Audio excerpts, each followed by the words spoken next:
अखिलेश नहीं, अब चाचा शिवपाल ने संभाला मैदान। एसआईआर से लेकर बीजेपी सरकार पर दिया बड़ा बयान। कप सिरप मामले में खोल कर रख दिए धागे, जो कहा उसने मचाया सियासी तहलका। यूं तो चाचा शिवपाल यादव ज्यादा बयान नहीं देते हैं, लेकिन जब वो बोलते हैं तो सियासी तापमान अचानक बढ़ जाता है, जिसकी झलक फिर एक बार देखने को मिली। इधर अखिलेश के साथ 7 सपा सांसदों ने लोकसभा में एसआईआर में अपनी बात को बेबाकी से रखा और चुनाव आयोग से लेकर बीजेपी पर गंभीर आरोप लगाए।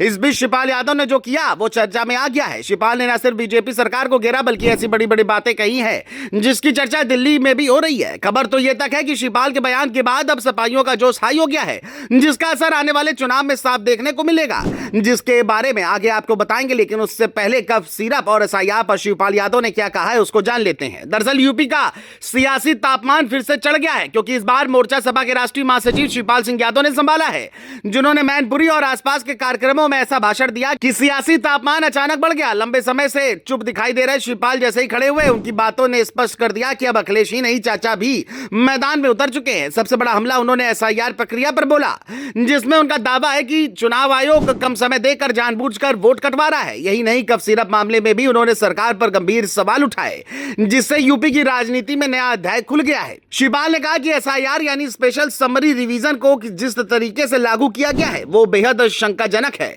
आरोप लगाया कि आयोग ने जानबूझकर इतना कम समय दिया कि लोग अपने दस्तावेज समय पर जमा ही नहीं कर पा रहे हैं। उन्होंने बिहार का उदाहरण देते हुए कहा कि वहां 65 लाख वोट एसआईआर के जरिए काटे गए और वही तरीका अब यूपी में लागू किया जा रहा है। शिवपाल का कहना है कि यह किसी प्रशासनिक कमजोरी का नहीं, बल्कि एक सोची समझी रणनीति का हिस्सा है, जिसमें खास वर्ग के वोट कम करने की कोशिश हो रही है। उनका यह बयान सीधे बीजेपी सरकार पर प्रहार था और सभा में मौजूद लोग इसे सुनकर हैरान रह गए। शिवपाल ने दावा किया कि प्रदेश में कानून व्यवस्था लगातार बिगड़ रही है और सरकार इसे सुधारने के बजाय नए विवाद खड़े कर रही है। घुसपैठियों के नाम पर वोट काटना और लोगों को डराना उन्हें बीजेपी की राजनीतिक रणनीति का हिस्सा लगा। सभा में सबसे ज्यादा हलचल तब हुई जब शिवपाल ने कप सिरप मामले पर खुलकर बात की। उन्होंने कहा कि इस मामले में कई परिवार पीड़ित हुए हैं, लेकिन सरकार ने इसे गंभीरता से नहीं लिया।